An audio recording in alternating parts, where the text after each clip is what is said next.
И снова про игру «Любовный роман с холодильником». Сегодня на фестивале проводила эту игру, и вот мои любимые участницы хотят пару слов сказать.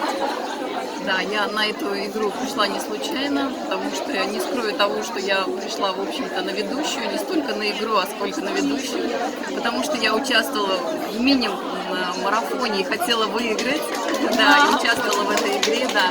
Но почему именно на ведущую? Потому что Ольга Климова меня привлекает как женщина, которая харизматична, которая успешна, и вот она прям женщина-женщина. И сейчас я видела это нереально, да, в сетях, да, скажем так. А сейчас я вот столкнулась с вами лично, и это передается, и хочется вот перенимать опыт этой женственности, да, и перенимать опыт как игропрактика, потому что я тоже хочу стать игропрактиком. Я учусь этому, да, и это было очень полезно в игре.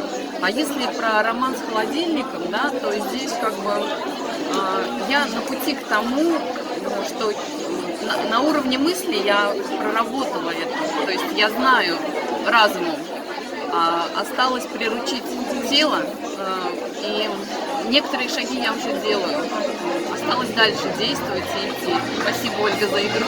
Благодарю. Было здорово. Благодарю.